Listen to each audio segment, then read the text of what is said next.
मैं हूं विनय सिंह। इस बार छात्र छात्राओं ने स्वयं से जेपीएससी और जेएसएससी को ठीक करने के लिए आंदोलन की शुरुआत कर दी है। बापू वाटिका में इस वक्त में देवेंद्र नाथ महतो के नेतृत्व में सत्याग्रह भी चल रहा है और 29 तारीख को हजारीबाग समेत अन्य प्रांत से बच्चे वहां पहुंच रहे हैं। पूरे रूप से हमारा व्यक्तिगत रूप से पूरा समर्थन रहेगा। जेपीएससी की जांच जैसे जैसे आगे बढ़ रही है, जेपीएससी के जो पूर्व अध्यक्ष हैं एलख्यांते जी, उनके ऊपर शिकंजा कसता जा रहा है। फिलहाल वो त्यागपत्र दे चुके हैं, लेकिन अब इस अक्षर से शुरू होने वाला ये जो होटल है 2021 से लीज पर लिया गया था। 11 महीने की इस पर रिन्यूअल होती थी और प्रति महीने इस होटल को लीज में लेने में आप खर्च सोचेंगे 3.5 लाख रुपए से 5 लाख रुपए के बीच था। यानी कि हर मंथ होटल का किराया 3.5 से 5 लाख रुपया था। यानी कि एक साल में लगभग 60 लाख रुपए किराया दिया जा रहा था। ऐसे में 2021 से लेकर अब तक जितने लोग उस होटल में गए हैं उसकी सीसीटीवी देखी जा रही है आसपास की।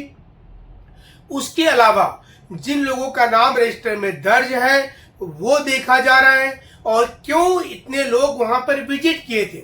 सीआईडी को ये पता चला है कि खास करके स्टूडेंट से जुड़े हुए लोग ही वहां आते थे, जो अलग अलग प्रांत के होते थे, जिसमें बोकारो, धनबाद और पलामू, चतरा सहित अन्य प्रांत से बच्चे स्टेशन में उतरते थे और उसके बाद इसी इस नाम से शुरू होने वाले होटल में जाकर के रुक जाते थे। इस होटल के अंदर ही ओएमआर सीट मंगाई जाती थी। जानकारी के मुताबिक तकरीबन जेपीएससी के 2021 से लेकर अभी तक में लगभग 1700 से 1800 ओएमआर सीट संभवतः बदल दी गई होगी। इसी 2-3 महीने में तो 600 से ज्यादा ओएमआर सीट बदली गई थी। ये तमाम जानकारी मिलने के बाद अब जेपीएससी के सदस्य के ऊपर भी जांच की प्रक्रिया चल रही है, उनसे भी पूछताछ किया जा रहा है।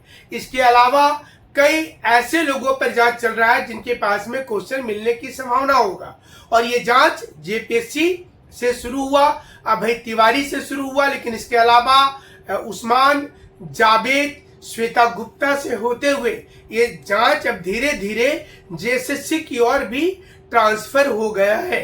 प्रतिदिन 2-3 नई गिरफ्तारी हो रही है और सरकार की ये कोशिश है कि अगर इसमें पारदर्शिता नहीं होगा तो हाईकोर्ट स्वतः संज्ञान लेगी और सीबीआई की एंट्री हो सकती है।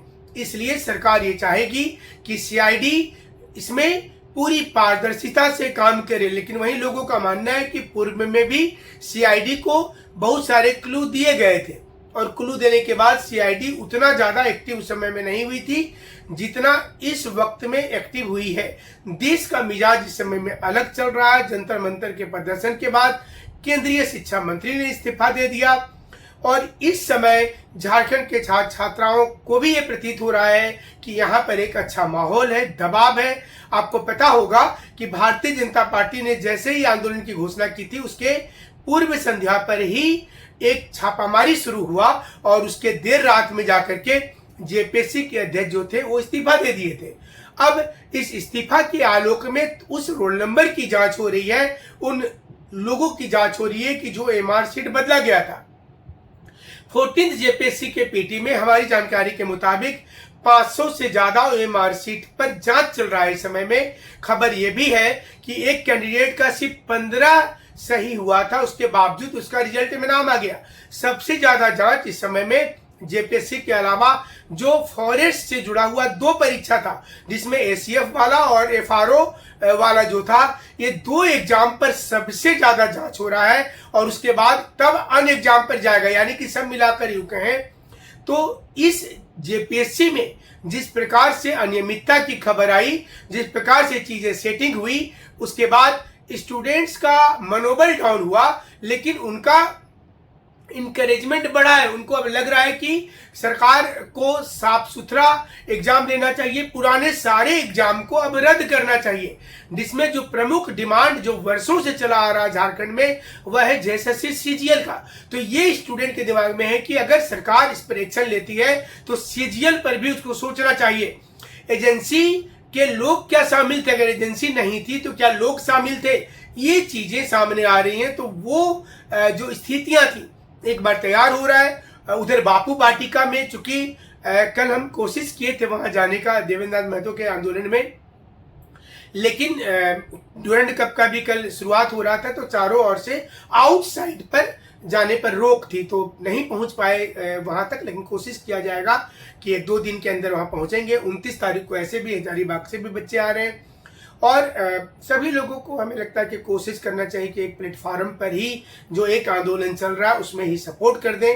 और इससे क्या होगा कि एक झूठता दिखेगी, अलग अलग सुप्रीमेसी दिखाना, अलग अलग कि हम ही कर रहे हैं सब कुछ, इसको त्यागना पड़ेगा और ये दिखाना पड़ेगा कि ये लड़ाई स्टूडेंट लड़ रहे हैं, ये स्टूडेंट के हक की लड़ाई है। और जिनको भी एडवाइस देना हो वो एडवाइस दें बाकी लोग, और छात्र छात्राओं को आगे हमें लगता है कि रहना चाहिए। इससे क्या होगा कि स्टूडेंट को भी लगेगा कि उनकी आवाज को वो स्वयं से उठा रहे हैं। इसमें ये किसी को नहीं सोचना है कि मेरे को क्रेडिट नहीं मिल रहा है, हम इसमें अलग से कर लें, हम अलग से सब कुछ अब शुरुआत कर देते हैं। तो इससे क्या होगा कि आंदोलन शुरू होने के पहले ही कई गुट हो जाएंगे और वो दिक्कतें आ जाएंगी।